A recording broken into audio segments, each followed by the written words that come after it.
Hello everyone, I welcome you all on my channel. I am Sandeep Yadav और आज आपके सामने कुछ प्रीवियस ईयर के इम्प्रूवमेंट्स में लेकर आया हूं जो एसएससी एग्ज़ाम में आ चुके हैं कहीं ना कहीं।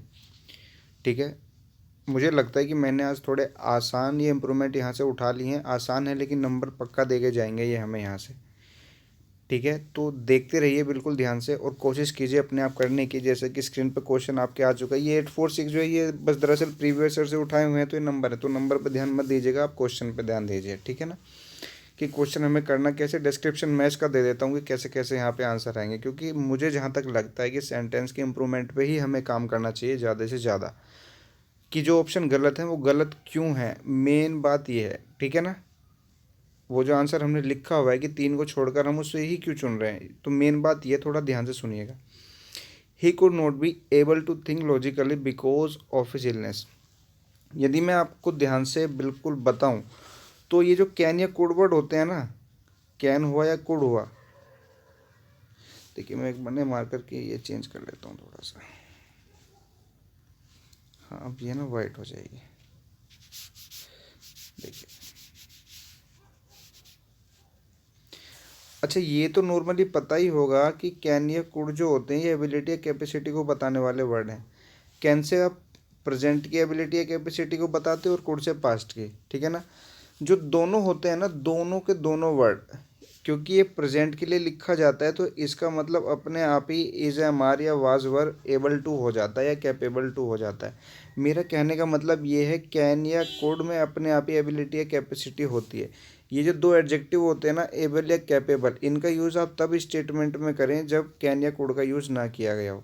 तो सीधा सा मतलब ये है, कैन या कोड के साथ एबल या कैपेबल टू का यूज़ नहीं किया जाता, क्योंकि कैन या कोड अपने आप में ही एबिलिटी कैपेसिटी बताने के लिए सक्षम है।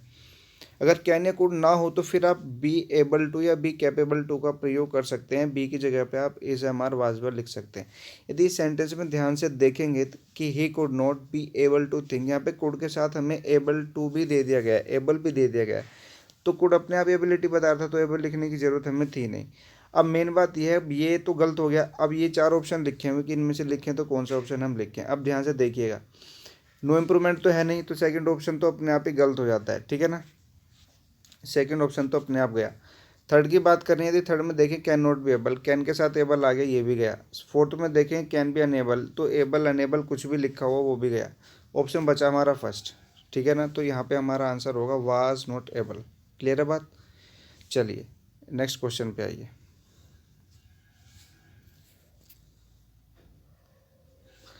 देखिए, he was too glad to see his friend. चलिए देखते हैं, ये लीजिए, ये आपका क्वेश्चन है।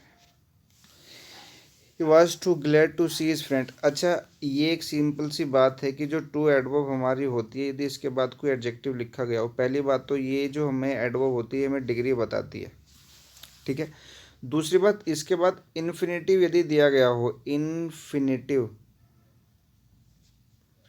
इन्फिनेटिव समझिएगा, to plus V one, to plus V one, तो याद रखिएगा जब तक ये टू रहेगा तब तक ये इन्फिनेटिव नेगेटिव मीनिंग देगा, यानी कि इसका मीनिंग होगा कैन नॉट, यानी कि जो वर्ब के साथ लिखा हुआ होगा। ठीक है ना, आप इस बात को ऐसे समझिएगा।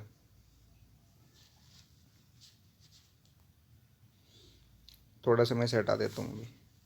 देखिए, मैंने यहाँ पे लिखा he is too weak to walk.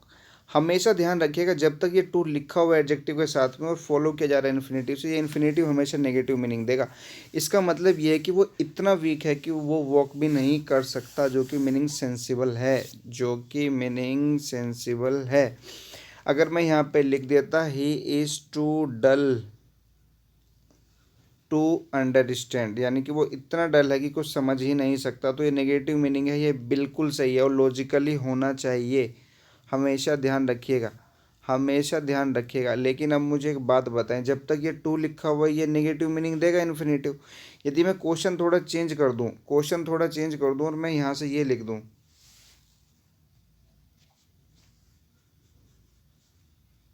he is too intelligent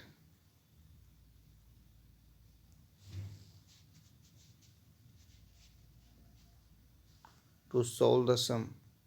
आप इसका मतलब जानते हैं स्टेटमेंट क्या कह के चला गया, यानी कि वो इतना इंटेलिजेंट है कि क्वेश्चन को सॉल्व भी नहीं कर सकता।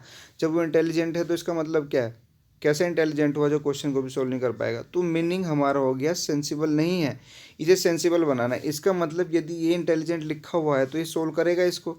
अच्छा, ये निगेटिव कब तक रहेगा, जब तक ये टू लिखा हुआ है। तो यहाँ पे कोई एक ऐसा वर्ड लिख दीजिए टू की जगह, ताकि ये यहाँ से हट जाए और डिग्री भी हमें बता दे। तो डिग्री बताने के लिए जो हमारे एडवर्ब होते हैं, तो ये टू होता है, एक वेरी होता है और एक होता है इनफ। बात क्लियर हो गई। इस टू को हटा दीजिए, टू के हट तो ये टू सोल्व जो इन्फिनेटिव लिखा हुआ है अपने पॉजिटिव मीनिंग में आ जाएगा। क्लियर है। तो हम क्या करेंगे, यहाँ से इस टू को यहाँ से हटा देंगे और यहाँ पे क्या लिख देंगे, वेरी लिख देंगे। लिखा आप इनफ भी सकते हो, लेकिन इनफ लिखा जाता है एडजेक्टिव के बाद में। या तो लिखेंगे यहाँ पे वेरी इंटेलिजेंट या लिखेंगे इंटेलिजेंट इनफ। तो यहाँ तक बात क्लियर है, मामला साफ है। अब आ जाते हैं अपने क्वेश्चन पे जो कहीं ना कहीं छिपा हुआ है। He was too glad to see his friend, इसका मतलब क्या है भाई, वो अपने दोस्तों को देखकर खुश है। तो ये कह रहा है कि वो इतना खुश है कि वो उसे देखने पसंद नहीं करता, देखेगा ही नहीं। तो नेगेटिव मीनिंग है ना। तो सीधा मतलब ये है कि ये जो टू लिखा हुआ है ये हमने यहाँ पे गलत लिख दिया। डिग्री बताने के लिए हमें यहाँ पे एक एडवर्ब चाहिए, और वो एडवर्ब हमारी कौन सी होगी, वो एडवर्ब हमारी होगी वेरी। तो यानी कि फर्स्ट ऑप्शन यहाँ पे हमारा क्या हो जाएगा, करेक्ट हो जाएगा। हमेशा ध्यान रखिएगा, ये टू जब तक लिखा हुआ है ये इन्फिनेटिव हमेशा नेगेटिव रहेगा। मीनिंग सेंसिबल बनाना है, ग्लैड करिए मिलने के लिए। क्लियर है बात। चलिए बहुत अच्छे, आगे बढ़ते हैं। आइए अपने नेक्स्ट पेज पर।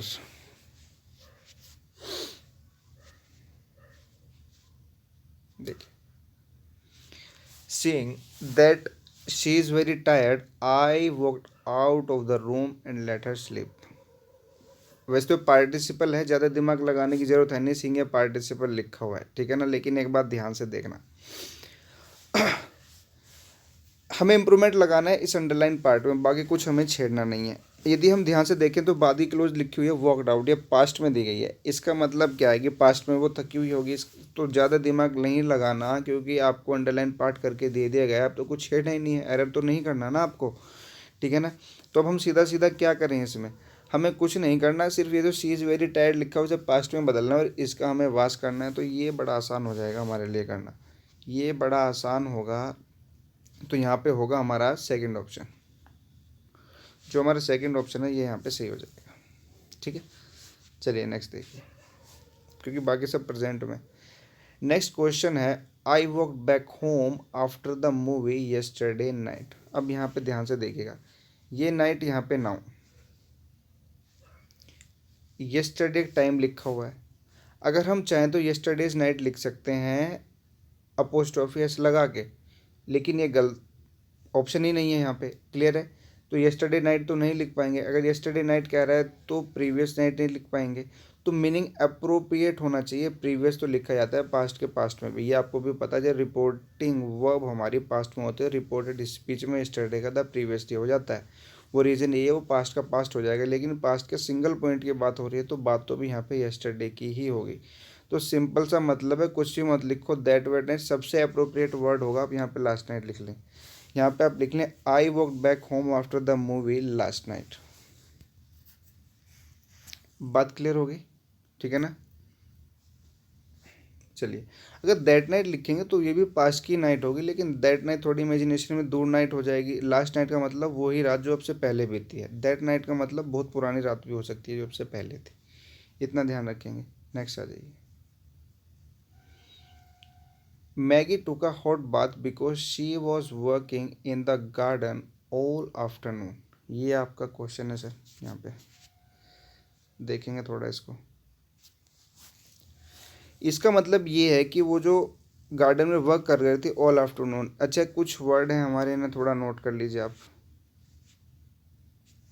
इन्हें नोट कर लेंगे तो ज़्यादा बेहतर रहेगा।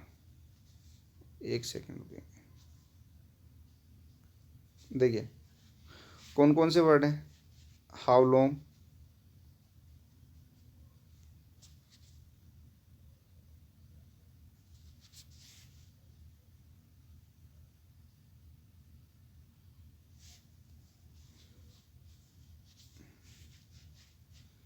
हाउ लॉन्ग हो जाएगा। द वुल के साथ में कोई भी डे आपको लगा के दे, डे दे, नाइट दे, कोई भी टाइम आपको लगा के दे, वीक दे, ईयर दे, कुछ भी दे, यानी पूरे दिन पूरी रात से, ठीक है ना। ऑल के साथ लगा के दे, all day, all night, all week, और यहाँ से एक इम्पोर्टेंट वर्ड और बचता है हमारा, थ्रू आउट, जो कि एक प्रीपोजिशन होती है। थ्रू आउट द डे हो, थ्रू आउट द नाइट हो, थ्रू आउट द वीक हो, इनकी पूरे दिन से पूरी रात से, सभी का सेम मीनिंग है। लेकिन हाउ लॉन्ग जो वहाँ पे वो वर्ड लिखा हुआ है ना, हाउ लॉन्ग, ये जो वर्ड होता है ये मैं ड्यूरेशन को बता रहा होता है। 4 के बाद जो हम टाइम लिखते हैं ना, वो वाली ड्यूरेशन हमें बता रहा होता है। सीधा सा मतलब ये उसका आंसर होता है। 4 के बाद जो हम ड्यूरेशन लिख रहे होते हैं, 4 प्लस ड्यूरेशन, ये उसका रिप्लाई होता है, मतलब कि उसका क्वेश्चन पूछने के लिए। यहाँ से हाउ लॉन्ग से आंसर निकल के आएगा 4 के प्लस टाइम होगा। अब ये जितने एक्सप्रेशन मैंने आपको लिख के दिए हैं ना, ये जितने टाइम है आपके, हमेशा ध्यान रखना यदि इनके साथ कभी कॉन्टिन्यूस टेंस आपको मिल जाए तो उस कॉन्टिन्यूस को आपको चेंज करना होगा परफेक्ट कॉन्टिन्यूस में। आई होप कि आपने वो बड़ा आसानी से पढ़ रखा होगा, कॉन्टिन्यूस, परफेक्ट कॉन्टिन्यूस। यदि क्लियर नहीं है तो मुझे कमेंट सेक्शन में कमेंट फटाफट करके दे देना, जो सा टॉपिक क्लियर नहीं है उस टॉपिक पे वीडियो मैं बना दूंगा आपकी, ठीक है, जितना पॉसिबल मुझसे हो पाएगा। अब अगर इनके साथ में कोई टाइम आपको लगा के दे रखा है कॉन्टिन्यूस टेंस, तो ध्यान रखना उसे परफेक्ट कॉन्टिन्यूस में बनाएंगे। चलिए आ जाते हैं अपने क्वेश्चन पर। यदि क्वेश्चन की बात करें तो यहाँ पे लिखा हुआ है she was working in the garden all afternoon, पूरे आफ्टरनून से। अब क्योंकि पास्ट का कॉन्टिन्यूस है तो पास्ट का परफेक्ट कॉन्टिन्यूस बनेगा, पास्ट का परफेक्ट कॉन्टिन्यूस बनेगा तो आपको यहाँ पे कुछ नहीं करना, आपको सिर्फ करना ये है कि ये जो वाज है इसे चेंज कर देना हैड बीन में, क्योंकि हैड बीन और की बेस फॉर्म में आईएनजी होता है past perfect continuous. Third option आपका ये हो जाएगा। नेक्स्ट पे आ जाइए। Don't sit in the grass it is wet. अच्छा, किसी एनक्लोज्ड एरिया में आप बैठे हुए हैं, यानी इनसाइड की सेंस में किसी रीजन किसी एरिया में, तो इन लिखते हैं, ठीक है ना। बी साइड या बाय द साइड दोनों का बिल्कुल सेम मतलब होता है नियर, बराबर में, ठीक है। अब जब घास पे बैठोगे तो ऑन होगा, सीधा सा मतलब है सरफेस की प्रिपोजिशन ऑन होती है, कोई चीज़ जहाँ पे है और आप उसके बिल्कुल ऊपर सरफेस से टच होकर बैठे हैं तो वो ऑन होगा, तो सीधा सा मतलब है ऑप्शन हो गया आपका third, on. Don't sit on the grass it's wet. Next आइए। He is given to gambling and drinking.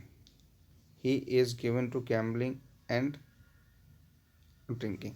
अच्छा, इस पे आने से पहले ना 2-3 वर्ड हैं, ये अपने लिख लीजिए। गिव अवे का मतलब होता है डिस्ट्रीब्यूट, बांटना,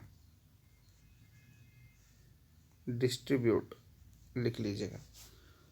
गिव इन का मतलब होता है येल्ड, झुक जाना किसी के सामने, सरेंडर कर देना, give in, yield. Give up का मतलब होता है लीव, त्याग देना, छोड़ देना। लेकिन वो जो गिवन टू लिखा हुआ ना उसे ध्यान से देखिएगा, ये गिवन टू ये एडजेक्टिव हो गया, इसका मतलब हो गया हैबिचुअल, टू हो गए प्रीपोजिशन, प्रीपोजिशन के बाद लिखे जाने वाले जो वर्ड होंगे वो सब जिरंड होंगे, आईएनजी फॉर्म में होंगे। तो हमेशा ध्यान रखिएगा, कुछ वर्ड आपको लिख के दे रहा हूँ यहाँ से, इन्हें बिल्कुल याद रखें, ठीक है। देखेंगे कौन कौन से, जहाँ पे मैं बी लिख रहा हूँ ना यहाँ पे समझ जाना इज एम आ रहेंगे। बी गिवन टू, अरे यार ये क्या,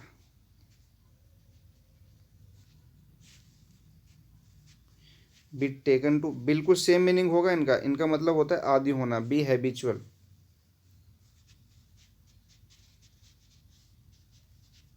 बी यूज टू। एक वर्ड यहाँ पे ना और ऐड कर लीजिए, बी एडिक्टेड टू, बिल्कुल दिमाग में बैठा लीजिए, ज़्यादा लंबी बात नहीं है। इनके बाद जब भी कोई वर्ब लिखे ना उसमें आईएनजी लगा के लिखना, उसे जिरंड बना के। इनके बाद यदि कोई वर्ब आ रही है तो हमेशा ध्यान रखना आईएनजी फॉर्म में लिखना, जिरंड बना के लिखना। Be given to, be taken to, be use to, be addicted to. Addicted bad sense में चला जाता है, लत लग जाती है जिसको, ठीक है ना। ये आदी होते हैं, लती होता है, लत लग जाती है इसको। क्लियर है। तो इनके बाद जब भी कोई वर्ब लिखें कैसे लिखेंगे, हमेशा जिरंड बना के लिखें। तो यहाँ बिल्कुल सही है, he is given to gambling and drinking. वो किसका आदी हो गया था, गैम्बलिंग का और ड्रिंकिंग का। चलिए नेक्स्ट है जी, Ramesh led in the shade of a tree before he could walk further. अब इसका मतलब जो लेड यहाँ पे लिखा हुआ है सेकंड फॉर्म होगी, ये सेकंड फॉर्म होगी ना। अब इस क्वेश्चन पे आने से पहले ना, पहले एक दो चीज़ें देख लो, पहले एक दो चीज़ें देख लो, समझ लो। उम्मीद आप लोगों से ये करता हूँ कि वीडियो को ज़्यादा से ज़्यादा पहुँचा दीजिए। सब्सक्राइबर 1000 हो जाएंगे तो मन मेरा भी है कि मैं ऑनलाइन पढ़ाऊँ, ताकि थोड़ा सा बच्चों से इंटरेक्शन हो सके, मैं पढ़ा सकूँ। तो वीडियो जितना आगे से आगे भेज सकते हो उतना ज़्यादा आगे भेज दीजिए वीडियो को, ठीक है। धीरे धीरे सब्सक्राइबर बढ़ेंगे तभी बात बनेगी, वीडियो को अपने पास रोक के मत रखें। क्लियर है बात। चलिए अब यहाँ पे मुझे आपको क्या बताना था, मुझे आपको बतानी थी ये वर्ब, लाई, ले और लेन। ये लाई वर्ब की फॉर्म्स हैं।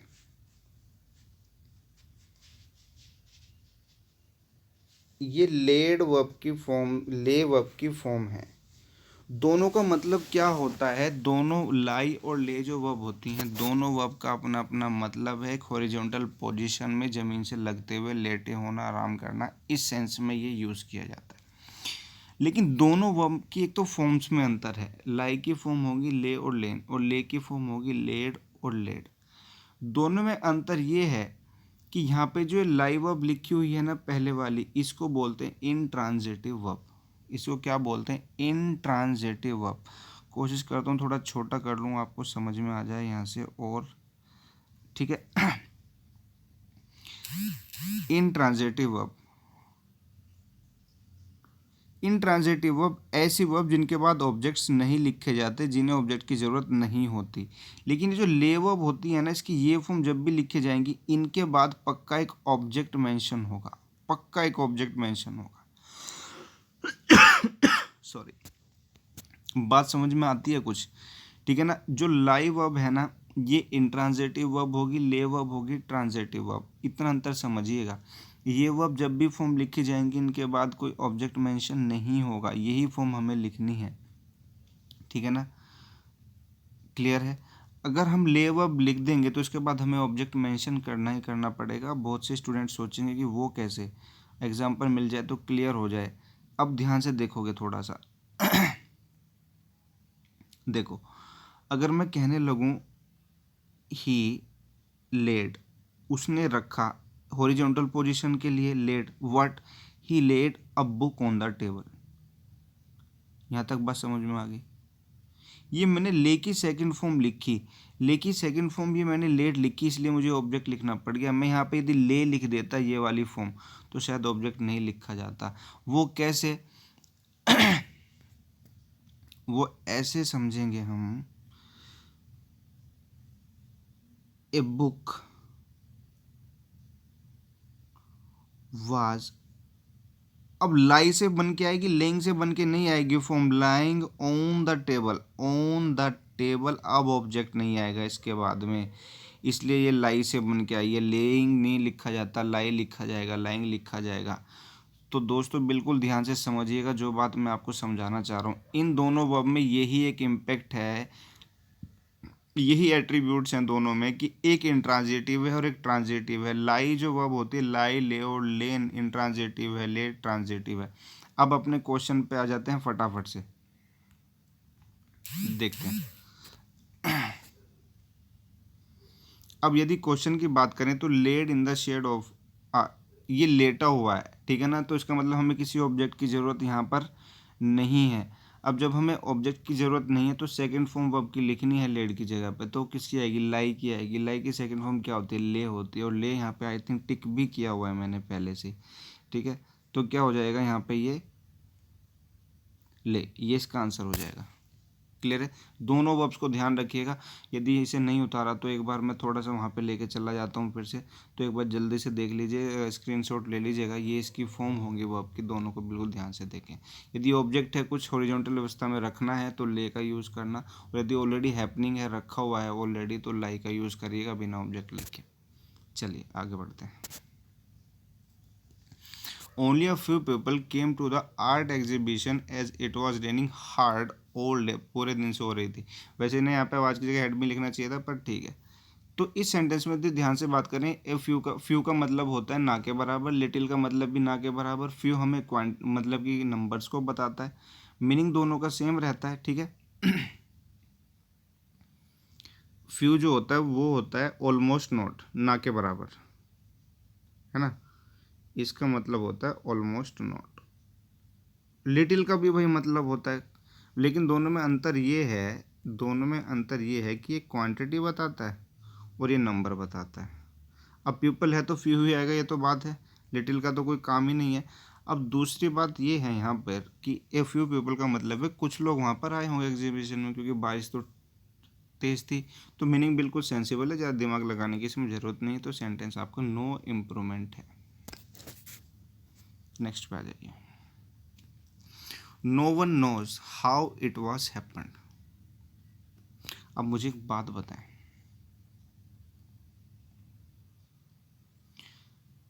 कोई भी ऐसे एक्शन जो पास्ट में हो गए लेकिन प्रेजेंट में उनका कोई ना कोई इफेक्ट रहा हो, यदि आप ध्यान से देख रहे होंगे यहाँ पे, तो ये जो काम है इट वॉज हैपन्ड हुआ तो पास्ट में, लेकिन एक बात बताएं, बात प्रेजेंट में क्यों की जा रही है इसकी। ऐसे काम जो पास्ट में हो चुके हैं और बात अब भी प्रेजेंट में हो रही है उनके, यानी प्रेजेंट में कोई ना कोई इफेक्ट है उनका, याद रखिएगा। उन्हें कभी पास्ट में ना लिखें, उन्हें उनके लिए एक फॉर्म बनाई गई है प्रेजेंट परफेक्ट की, हैज़ या हैव और थर्ड फॉर्म। तो स्टेटमेंट लिखेंगे इट हैज़ हैपन्ड। देखो इस बात को और बेहतर तरीके से समझने के लिए ना एक दो एग्जाम्पल आपको मैं लिख के दे देता हूँ कैसे। लेकिन हमेशा ध्यान रखिएगा, प्रेजेंट परफेक्ट पास्ट और प्रेजेंट के लिए लिखा जाता है, दो टाइम को रिलेट करने के लिए, ठीक है ना। देखना एक sentence,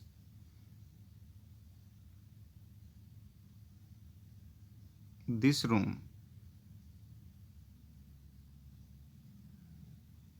seems clean।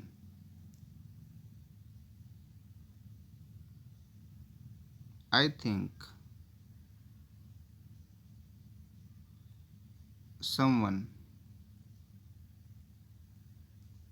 cleaned it। आप मुझे एक बात बताओ, मैं रूम में आया, देखो ये सीम्स लिखना है यहाँ पे, मुझे कैसा प्रतीत हो रहा है ये कमरा, प्रेजेंट की बात हो रही है, प्रेजेंट में प्रतीत हो रहा है क्लीन, लेकिन काम तो कोई पास्ट में करके चला गया होगा, क्लीन तो कोई करके चला गया होगा, तभी मुझे ऐसा प्रतीत हो रहा है वो क्लीन है। लेकिन याद रखिएगा हमेशा, यदि कोई काम पास्ट में हो गया, इफेक्ट प्रेजेंट में उसका दिख रहा है, तो उसे पास्ट में कभी ना लिखें, उसे प्रेजेंट से रिलेट करने के लिए एक वर्ब लिखेंगे जिसे हम क्या लिखते हैं, प्रेजेंट परफेक्ट। दरअसल ये जो प्रेजेंट परफेक्ट होता है ना, ये हमें दो टाइम को बताता है, पास्ट और प्रेजेंट को। ध्यान रखिएगा इस चीज़ को, ठीक है, इस चीज़ को बिल्कुल ध्यान रखेंगे। तो ध्यान रखना, जब वो काम पास्ट में हुआ तो नॉन वाज नोन्स प्रेजेंट में लिख के दे रहा है, वो पास्ट में होता है, प्रेजेंट में इफेक्ट है, तो उसे किस में लिखो, हैज़ और थर्ड फॉर्म में हैपन्ड। चलिए 20 kilometres are a good distance. 20 kilometres are a good distance. यहाँ पे यदि हम देख रहे होंगे तो ये आर जो है ना, लिंकिंग वर्ब है हमारी, बी की फॉर्म है, और बी की फॉर्म्स के बाद हमेशा क्या लिखे जाते हैं, कॉम्प्लीमेंट लिखे जाते हैं। ये भी एक कॉमन बात है, कॉम्प्लीमेंट जिसके लिए लिखा जाता है वो दोनों सेम होते हैं, ठीक है ना। मैंने यहाँ पे लिखा ही इज़ अ डॉक्टर, बिल्कुल सही बात है, ही और डॉक्टर दोनों एक ही हैं, और इस वर्ब के बाद हमने यहाँ पे लिख दिए, ठीक है। अब थोड़ा और आगे बढ़ते हैं। अब मैंने यहाँ पे लिख दिया they are doctor, they are a doctor. अब ये गलती हो गई, ये एक डॉक्टर है, बहुत सारे आदमी, बहुत सारे आदमी एक डॉक्टर कैसे हो जाएंगे, दोनों बिल्कुल सेम होने चाहिए। तो ये हमने यहाँ पे गलत लिख दिया, हमें यहाँ पे लिखना चाहिए था डॉक्टर्स, दे आर डॉक्टर्स। ये भी बहुत सारे, ये भी बहुत सारे, तो कॉम्प्लीमेंट और वो तो दोनों बराबर होते हैं ना। लेकिन कभी कभी हम करते क्या हैं कि हम कभी कभी प्लूरल नंबर को सिंगुलर मान लेते हैं, और जब हमने उन्हें सिंगुलर मान ही लिया, कॉम्प्लीमेंट ही उनका सिंगुलर मान लिया, तो फिर दिक्कत ही नहीं बची अब तो कुछ, ठीक है। अब तो कोई दिक्कत ही नहीं है ना। जैसे 20 किलोमीटर्स है, 20 किलोमीटर्स प्लूरल नंबर है, एक डिस्टेंस है। अब हमने उसे एक डिस्टेंस मान लिया, एक गुड डिस्टेंस, ये इसका कॉम्प्लीमेंट है। कॉम्प्लीमेंट नॉर्मली और लिखा गया जो वर्ड दोनों सेम होते हैं, लेकिन एक कंडीशन में चेंज हो जाते हैं, ठीक है ना। जब हम प्लूरल को कभी कभी कैटेगराइज कर देते हैं सिंगुलर में, जब उन्हें सिंगुलर मान लिया तो वह भी उनके साथ फिर सिंगुलर ही लिखा करो। जब वह भी इनके साथ सिंगुलर लिखोगे तो याद रखना जो आर है यहाँ से आर हट जाएगा और आपको लिखना पड़ेगा इज। क्लियर है? देखो मैंने लिखा 20,000 rupees are a large sum, a large sum. अब मैंने 20,000 रुपीज़ जो प्लूरल नंबर थे मैंने उनको एक सम मान लिया। अब सम मान लिया तो ये आर नहीं आएगा, एज आ जाएगा, ठीक है। तो इतना ध्यान रखना, जब आप प्लूरल नंबर को सिंगुलर मान लेते हैं, सिंगुलर में ट्रीट करने लगते हैं, तो वह भी उनके साथ फिर सिंगुलर ही लिखा करो।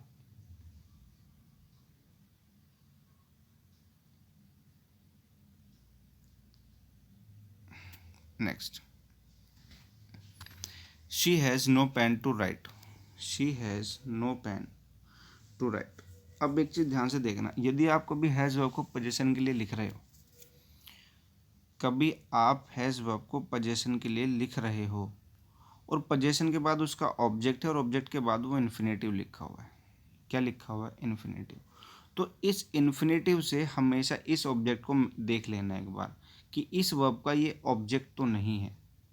अगर ऑब्जेक्ट है तो फिर तो इन्फिनेटिव सही है, लेकिन यदि ये ऑब्जेक्ट नहीं है, अगर मैं लिखने लगूँ टू राइट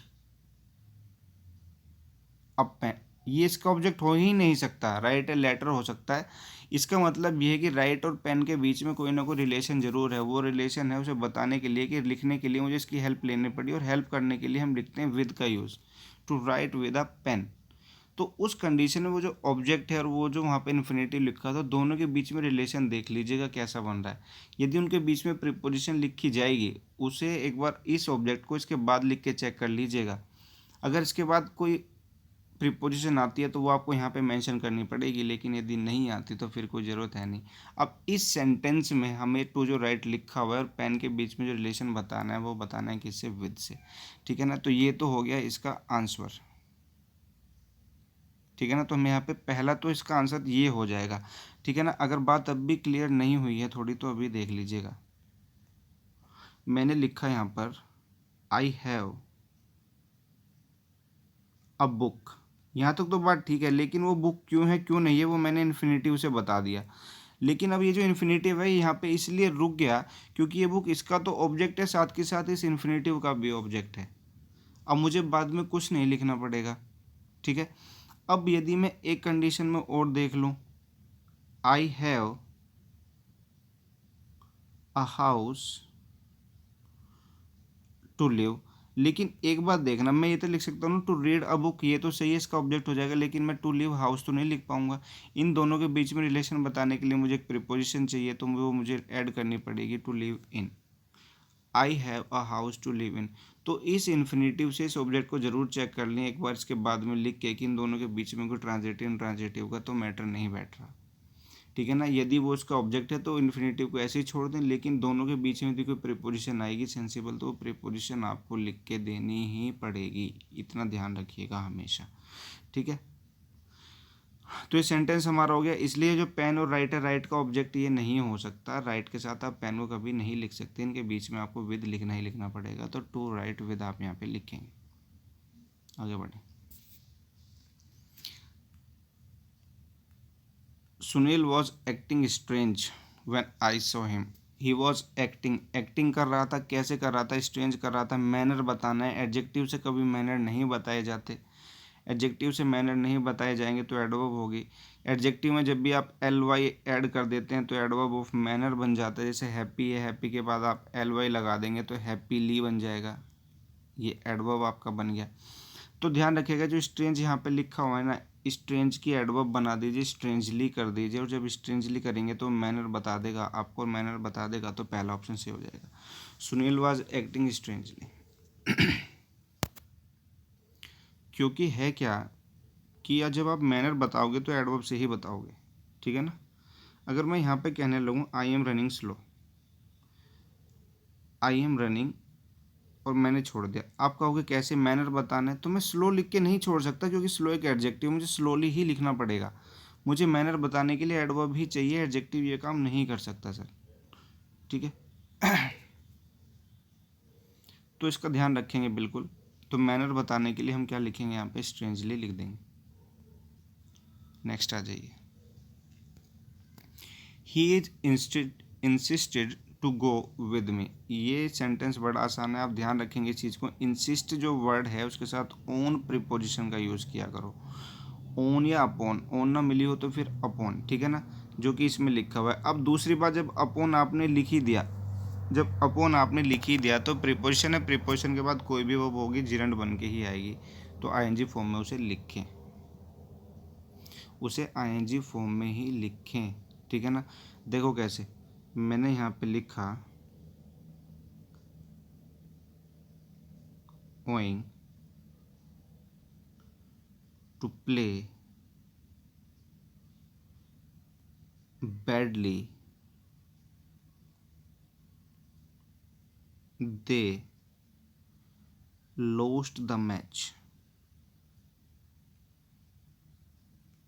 अब ये जो ओइंग टू है तो प्रीपोजिशन है, अब प्रीपोजिशन के बाद वर्ब को तो ऐसे नहीं छोड़ सकते, वो लिखनी पड़ेगी हमें जिरन रूप में बना के, क्योंकि जिरन नाउन का काम करता है और ऑब्जेक्ट बन के आएगा किसी भी प्रीपोजिशन का, और प्रीपोजिशन के बाद हमेशा लिखे जाते हैं ऑब्जेक्ट। जब प्रीपोजिशन के बाद कोई वर्ब आ जाए तो उसे ऑब्जेक्ट में तोड़ दीजिए, ऑब्जेक्ट का मतलब जिरन बना दीजिए उसका, ठीक है। आगे बढ़े। एक group of fish is swimming in the pond, बड़ा आसान है। स्वार्म जो होते हैं, जो कीट पतंगे होते हैं, ऐसा ग्रुप कहलाता है। मछली का जो ग्रुप होता है ना, नॉर्मली जो लोग याद करते हैं वो शोल तो याद करते ही हैं, लेकिन एग्जामिनर शोल बहुत कम देता है, याद रखना। स्कूल भी मछलियों का ग्रुप होता है, दोनों में बस डिफरेंस समझ लीजिए, शोल और स्कूल होता क्या है। मछलियों के ऐसे ग्रुप जो आपने देख लिया, बहुत सारा है, मछली मछली है सब जगह, समुद्र में इधर उधर सब जगह मछलियाँ, ये शोल कहलाता है, जो नॉर्मली ग्रुप होता है मछलियों का, भरी पड़ी हैं इधर से उधर उधर से इधर। लेकिन एक ग्रुप और होगा मछलियों का जो बिल्कुल पैरेलल चलती हैं, एक रेंज में आप देखते हैं सभी एक साथ, अगर ये इधर जाएगी तो ये भी इधर जाएगी, ये ग्रुप कहलाता है एक स्कूल। दोनों में अंतर है, ये शोल कहलाएगा, ये क्या कहलाएगा, ये शोल कहलाएगा, और ये स्कूल कहलाएगा एक ग्रुप, ठीक है। चलिए, तो इसका जो आपका आंसर होगा वो हो जाएगा थर्ड, स्कूल, टिक कर लीजिएगा, मैं कर देता, ये लीजिए, ये आपका आंसर हो जाएगा। नेक्स्ट पे आइए। If I had the money I would have board the house,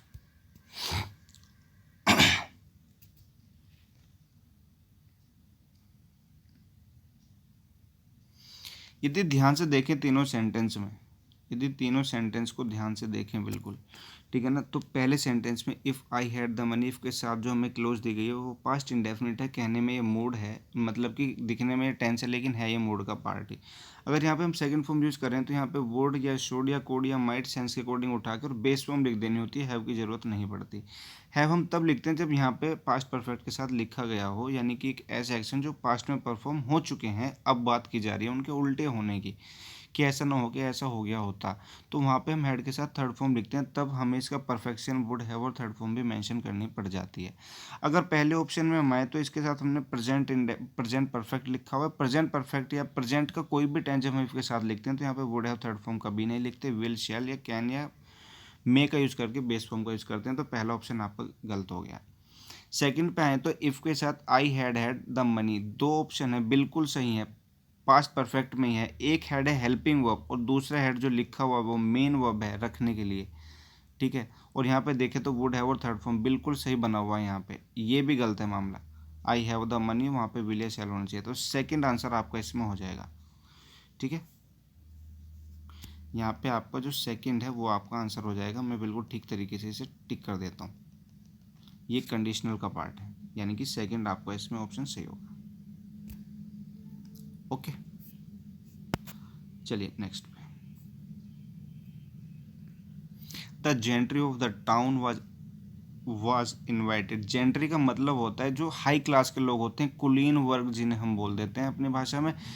तो कुछ वर्ड हैं हमारे, आप उन्हें नोट करेंगे अपने इसमें, जैसे जेंट्री है, कुलीन वर्ग होते हैं, पीजेंट्री है, फार्मर्स होते हैं, कृषक वर्ग बोला जाता है जिन्हें, क्लर्जी हैं, CLERGY, क्लर्जी हैं, पादरी वर्ग, बिशप्स बोला जाता है इन्हें, ठीक है ना। पोल्ट्री है। ये जितने वर्ड लिखे हैं सब प्लूरल फॉर्म के होते हैं, सब प्लूरल फॉर्म के। कैटल भी क्यों ना हो चाहे, ठीक है, कैटल भी है, पीजेंट्री है, क्लर्जी है, जेंट्री है, CATTL कैटल, ये अच्छा वर्ड है, कई बार एग्जाम में आ जाता है कैटल। मेजोरिटी, ये सब प्लूरल फॉर्म के वर्ब हैं। तो एक चीज़ याद रखिएगा, प्लूरल फॉर्म इनके साथ लिखें, और जब प्लूरल फॉर्म आप लिखेंगे तो आपको पता है कि अब आपको बेहतर तरीके से करना क्या है, आपको लिखना है यहाँ पे वर इन्वाइटेड। Okay, done. चलिए तो आगे बढ़े। हाँ जी, क्वेश्चन थोड़ा बड़ा है, आन दो स्क्रीन पे। He came despite of his busy schedule. Contrast बताने के लिए प्रीपोजिशन यूज़ की जाती है हमारी, इंस्पाइट ऑफ हो या डिस्पाइट हो, इतना ध्यान रखिएगा। डिस्पाइट के साथ कभी ऑफ का यूज़ नहीं किया जाता है, तो डिस्पाइट से ही होता है, या फिर पूरा लिखे in spite of, third option, ये गलत हो जाएगा। नेवरदीलेस का भी यही मीनिंग है, लेकिन एक कंजक्शन है, ध्यान रखिएगा, ये कंजक्शन। नेक्स्ट और आज का लास्ट क्वेश्चन, आज का लास्ट क्वेश्चन ये देखिए, the demonstration passed away peacefully. Passed away का मतलब होता है मर जाना, डाई। डेमोन्स्ट्रेशन होता है कोई भी जुलूस वगैरह जो निकलता है, तो जुलूस निकला वो पास्ट हो गया। पास्ट एक वर्ब होती है पास अपने आप में, ठीक है। पास आउट का मतलब क्या होता है, पास आउट का मतलब होता है आप किसी भी कॉलेज से, किसी भी आप रिक्रूटमेंट में हो, जब अपनी पूरी ट्रेनिंग कर लेते हैं, उसके बाद की जो प्रक्रिया सब कुछ होने के बाद क्लियर हो गया, जब आप बाहर आते हैं, वो कंडीशन पास आउट कहलाती है, ठीक है ना, वो कहलाती है पास आउट। पास्ट जो होती है एक ट्रांजिटिव वर्ब है, ठीक है ना, और पास ऑन का मतलब होता है हैंड ओवर कर देना, आगे बढ़ा देना चीज़ों को, ठीक है ना, पास ऑन कर देना। अब चीज़ मेरे पास है, मैंने हैंड ओवर करके किसी और को पकड़ा दी, पास ऑन हो गया। तो यहाँ पे मैं पास अवे की ज़रूरत नहीं है, सिर्फ पास से ही काम चल जाएगा। The demonstration passed peacefully. Clear है। तो स्टूडेंट्स, ये आज के हमारे टॉपिक थे, कुछ क्वेश्चंस थे आपके लिए, प्रीवियस ईयर थे सभी। आई होप कि आपको अच्छा लगा हो, ठीक है। तो वीडियो को थोड़ा आगे भेज दें, और वीडियो को लास्ट तक देखें, रुके नहीं बिल्कुल भी, और पूरे एंड तक देख के जाएं वीडियो को, क्योंकि बहुत इंपॉर्टेंट है। ऐसे बहुत इंपॉर्टेंट क्वेश्चन आपके सामने आने वाले हैं, SSC प्रीवियस ईयर जो आए हुए हैं। क्वेश्चन दिखने में आसान है, लेकिन नंबर पूरे 2 देके जाएंगे। क्लियर है। तो आज के लिए आप सभी को राम राम, नमस्ते, जय हिंद, शुभ रात्रि।